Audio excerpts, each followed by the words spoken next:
तो नमस्कार, आप अभी देख रहे हैं भोजपुरी का सबसे बेहतरीन न्यूज चैनल तिलक न्यूज। और आज पहुंच चुके हैं उपेंद्र जी के स्टूडियो में पटना, जो कि माँ स्टूडियो के नाम से जाना जाता है इस स्टूडियो का। और यहीं पे भोजपुरी के काफ़ी बेहतरीन सिंगर विशाल गगन जी हमको मिल गए हैं और काफ़ी बेहतरीन सिंगर है विशाल गगन जी। तो आइए आपको मिलवाते हैं। कैमरामैन से कहें कि थोड़ा सा फोकस कर लीजिए और देखिए विशाल गगन जी हमारे सामने हैं। तो सबसे पहले तिलक न्यूज़ पे स्वागत है भैया। सबसे पहले तिलक न्यूज़ के जे भी देखे वाला दर्शक लोग बानी, सबके हमारा तरफ से आप सबके बेटा बानी, आप सबके भाई बानी, आप सबके भतीजा बानी। हम भोजपुरी गायक विशाल गगन हमारा तरफ से समस्त भोजपुरिया समाज के प्रणाम बा, गोड़ लागतनी। भैया क्या होली में आजकल ब्लास्ट होने वाला, थोड़ा सा भैया हम चाहेंगे कि बैठ जाते हैं यहाँ पे।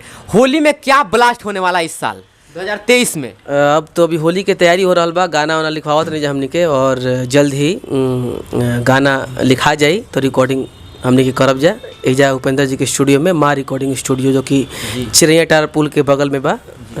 आप देख सकत नहीं, बगल में पेट्रोल टंकी बा। बिल्कुल बिल्कुल। अच्छा, उपेंद्र जी के स्टूडियो में हम सुने हैं कि बहुत सारे छोटे छोटे कलाकार के कहीं ना कहीं मतलब मदद भी करते हैं और फ्री में भी गवाते हैं। क्या भैया मतलब ये बात सही है? कहीं ना कहीं आप छोटे कलाकार को कहीं ना कहीं सपोर्ट भी करते हैं और छोटे कलाकार को बहुत आगे भी बढ़ाते हैं आप? जी जी बिल्कुल। मतलब यहाँ पे जो भी आते हैं उनको हम सिंगर नहीं मानते, वो सब मेरे भाई हैं। बिल्कुल। हम सुने हैं कहीं ना कहीं कि जिसके पास पैसा नहीं रहता वो मतलब उन कलाकारों को भी आप कहीं ना कहीं सपोर्ट करते हैं। एकदम 100%। अभी भी आपके लाइव हम बोल रहे हैं कि अगर जिनके पास पैसा नहीं है आप आइए, गाइए, पैसा का कोई यहाँ पे रिक्वायरमेंट नहीं है। बिल्कुल, आप लोग भी आइए इस स्टूडियो में। और पटना में स्टूडियो है, आपको डिस्क्रिप्शन में मिल जाएगा लिंक, स्टूडियो का एड्रेस भी मिल जाएगा और भैया का नंबर भी मिल जाएगा। आप स्टूडियो पे आइए। और हमारे साथ है विशाल गगन, कहीं ना कहीं भोजपुरी के एक बेहतरीन कलाकार हैं और गाना हमेशा ब्लास्ट होता रहता है। इससे पहले भी होली में इनका काफ़ी गाना ब्लास्ट हुआ था कि लहंगा में लंगड़ ब्यास डली है, काफ़ी गाना ब्लास्ट हुआ। तो चाहेंगे कि होली का समय आने वाला एकदम यही गाना से ब्लास्ट करिए कहीं ना कहीं गा के। मैंने क्या चाहत रहो नहीं गा के कहीं ना कहीं गाना का ब्लास्ट करे, क्योंकि उस साल का एकदम होली आ जाए, लगे दर्शकों को कि हाँ विशाल भी एकदम मिल गए हैं। अच्छा, जल्दी आप सबके नया भी होली सुने के मिली। ये तो आप सबके आशीर्वाद प्यार रहे कि आप सबके ये गाना के आशीर्वाद मिल रहे। गाना के भाव रहे,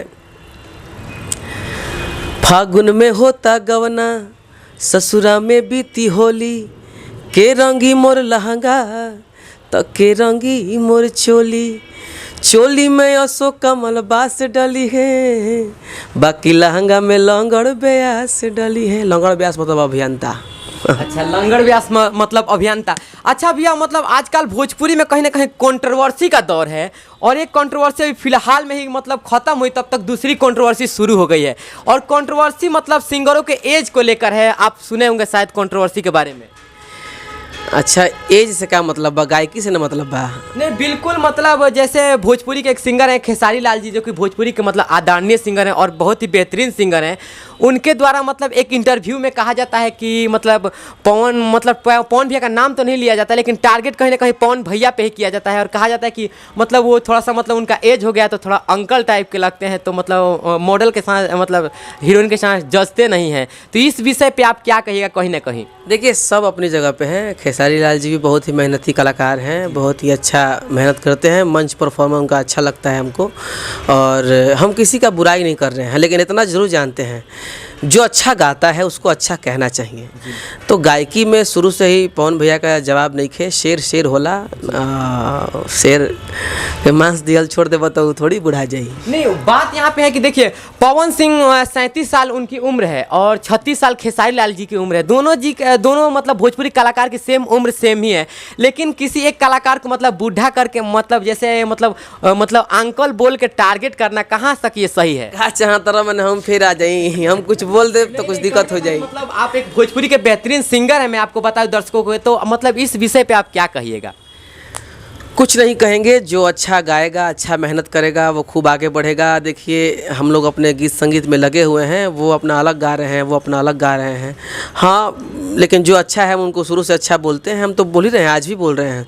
एक तो पहले तो गायकी में जातिवाद ना होके चाहिए। बाबू साहेब यादव जी, भूमियार जी, पंडित जी, पासवान जी, माने जो भी बा, ठाकुर जी, ये सब ना होके चाहिए, जैसे कि कलाकार के कोनो जात ना होला। तो कलाकारी में जात ना होला। गायकी के मामला में नो डाउट सब जानता है। अरे अच्छा, तू बताओ कि पवन सिंह अच्छा ना गावलन? पवन सिंह को भोजपुरी के मोहम्मद रफ़ी कहीं ना कहीं माना जाता है। माना जाता नहीं है, है ही वो। अच्छा गाते हैं कि नहीं बताइए हमको। बिल्कुल बिल्कुल अच्छा गाते अच्छा गाते हैं ना, वो आज से नहीं ना गा रहे हैं जी, वो शुरू से गा रहे हैं, ऑडियो के ज़माने से सभी लोग गा रहा है। हम लोग भी ऑडियो के ज़माने के हैं। प्यार का होला मेरा एल्बम आया था और आज तक हम लोग मेहनत ही कर रहे हैं और मेहनत करते आ रहे हैं। हम तो बस इतना जानीला कि जे कलाकार जितना मेहनत करी वो उतना आगे बढ़ी। ये कंट्रोवर्सी से कोनो मतलब नहीं है कि हम उनका के गार दे देनी, वो हमारा गार दे देलन, वो हमका उनका छोट बोल देनी, वो हमारा छोट बोल देलन। जे जानता कि तू का हव वो सब जानता, एमें दूर है नहीं खे। और जहाँ हम लोग जाते हैं वहाँ माहौल गर्म हो जाता है। अच्छा हाँ, जहाँ कुछ बोलने से मतलब गगन का एंट्री फिक्स होता है। और हमसे कुछ बुलवाइएगा तो हम बहुत कुछ ज़्यादा बोल सकते हैं, लेकिन हम नहीं चाहते हैं बोलना, इसलिए कि हम एक बार बोले थे तो बवाल हुआ था, लेकिन हम किसी का बुराई नहीं किए थे।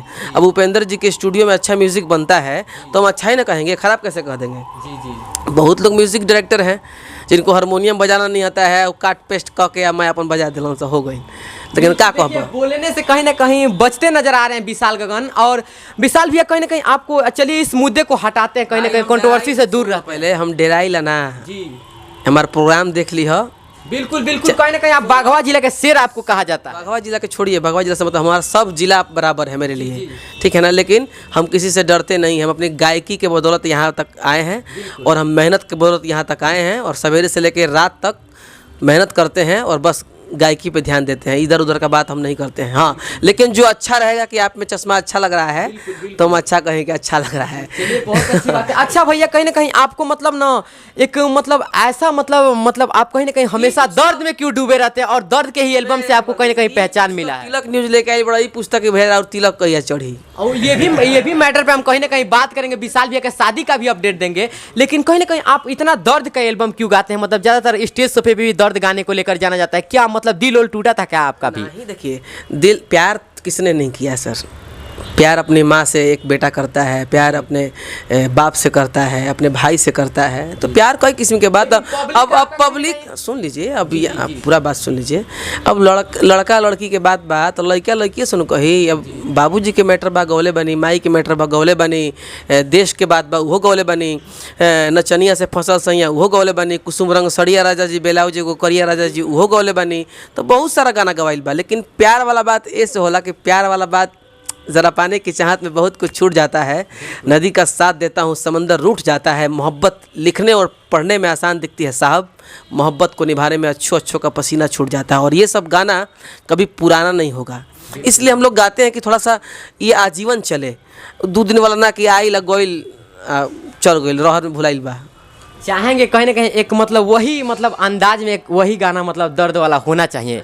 दर्शकों, जिन लोगों का दिल टूटा उनके लिए स्पेशली आपको मतलब फॉलो करते हैं कहीं ना कहीं, और आपको मतलब एकदम आपके मतलब गाने सुनते हैं, तो उन लोगों के लिए होना चाहिए भी एकदम। अच्छा चलिए ठीक है, अभी एक गाना हमार आई रहे विशाल गगन ऑफिशियल चैनल से।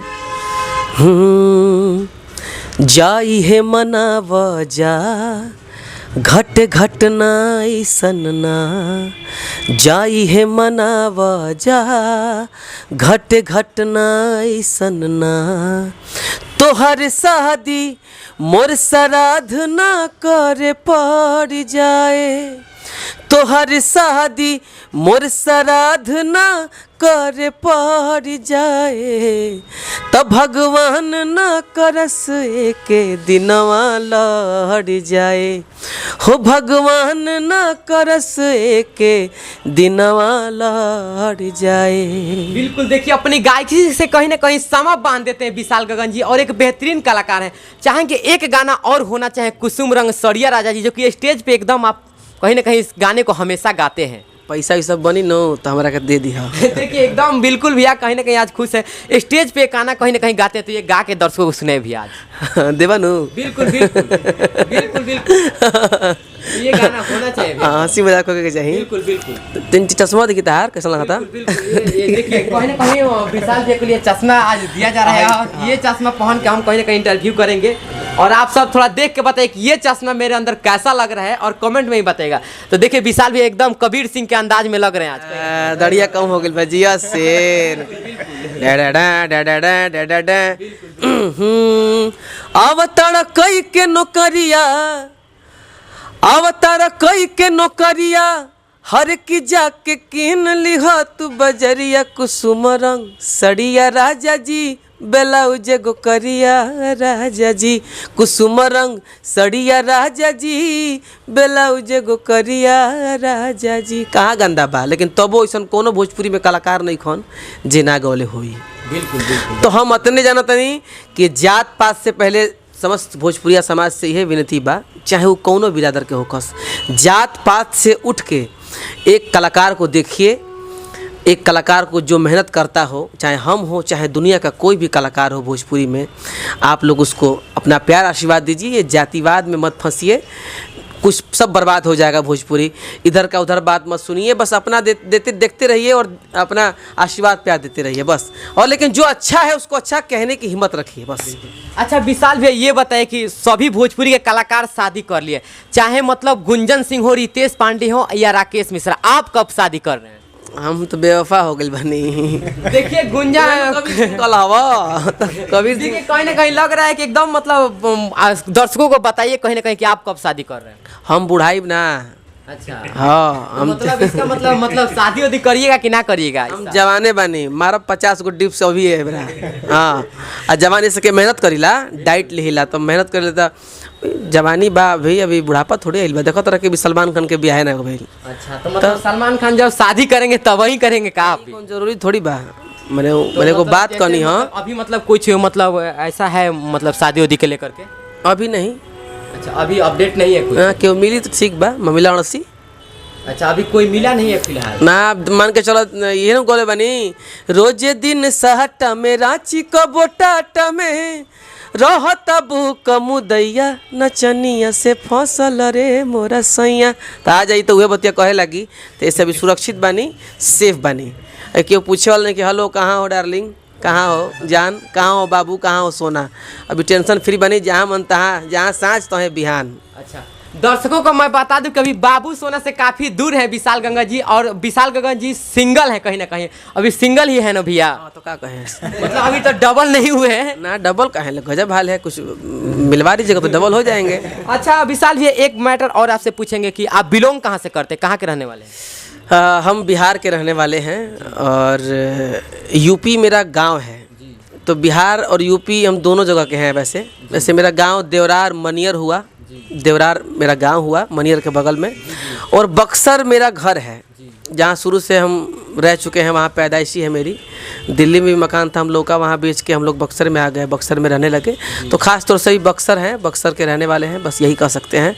जहाँ के रोजी रोटी खाई जाला जाके गुन गावल जाला। बिल्कुल अच्छी बात है कहीं ना कहीं। अच्छा ये विशाल भैया कि आप सूर्य संग्राम में कब गए थे? 2009 में। अच्छा और उसके पहले में भी गए थे हम अश्वमेघ यज्ञ में, यहाँ पटना जेडी वुमेंस कॉलेज में उसका वो हुआ था, तो उसमें भी गए थे। लेकिन उस टाइम मेरा एल्बम हिट हो चुका था। जिस टाइम हम 2009 में गए थे, जब हम गाना गाने गए ऑडिशन देने, उस टाइम बहुत कलाकारों का भीड़ लगा था। तो मेरा ही गाना बहुत लोग गा रहे थे। तो हमको नहीं, अरे यार गाना हिट हो गया बका, और ऑडियो के ज़माना रहे ना, इतना यूट्यूब के ज़माना रहे कि आज गाड़ी दिहनी काल भाई सुपर स्टार। तो अगर ऑडियो के ज़माना रहे, साइकिल पर आदमी बैठल रहे, घूमत रहे, कैसेट के दुकान में झोरा लेके अपन ढूंढत रहे, भैया वो गाना बजा दी। वो आजकल कलाकार के उतना हिम्मतें नहीं खे, वो बर्दाश्त करे वाला क्षमते नहीं खे, और ना कब होई।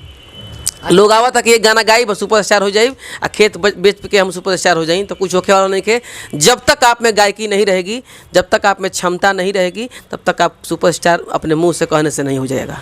बहुत अच्छी बात है कहीं ना कहीं भैया। अच्छा हम भैया से पूछना चाहेंगे कि भैया फिल्म मॉल में भी गाना आपका आ रहा है क्या? फिल्म मॉल आ रहा है? फिल्म मैंने एक अभी कुछ दिन पहले किया था, गंगा जी सनमाई हमार। वो देखिए जब आ जाएगा तो आप सभी लोग को जल्दी पता लग जाएगा। और भी फिल्म का बातचीत चल रहा है और ठीक ठाक लगते हैं देखने में। अब पब्लिक बताएगी कमेंट्स में क्या कैसे लगते हैं। तो बस जब आशीर्वाद मिल जाए फिर एक बार आ जाएगा। अच्छा विशाल भैया एक चीज़ और देखा जाता है, बहुत सारे आज नया जनरेशन है कहीं ना कहीं, और बहुत सारे कलाकार हैं, लेकिन आप बहुत पहले से देखा जाता है कहीं ना कहीं आप बाल इतना क्यों मतलब बढ़ा के रखते हैं, हमेशा हेयर स्टाइल आपको अलग ही लगता है। हम अलग है ये हैं। हमारा में बाल अच्छा ना लगी तो हम रखती काहे खाती। बिल्कुल अब बानर लेखा लगती तो बाल रखती। बहुत अच्छी बात है कहीं ना कहीं, और अच्छा लुक भी लगता है कहीं ना कहीं, आपका बाल का लुक भी अच्छा लगता है। कॉपी करते हैं लोग और बहुत लड़कियां फैन हैं। जैसे आपके तरह हम बाल कटवा लेंगे तो हम नॉर्मल हो जाएंगे, मेरा कुछ महत्व नहीं रह जाएगा। कलाकार है, गायक है, मतलब थोड़ा सा बाल रहता है तो थोड़ा सा ऊपर से भाई रहता है तो लगता है कि हाँ भाई कुछ ज़्यादा मत बोली है। चलिए बहुत अच्छी बात है कहीं ना कहीं। अच्छा विशाल भैया, जाते जाते इंटरव्यू के आखिरी समय में हम चाहेंगे एक भक्ति गीत गा के दर्शकों को सुनाए कहीं ना कहीं। बस इतने कहल चाहब कि नहिया लगौले बानी भक्ति जगौले बानी, नहिया लगौले बानी भक्ति जगौले बानी, मन में बलल सा एही से कलसा सजौले रे बानी, कलसा सजौले बानी।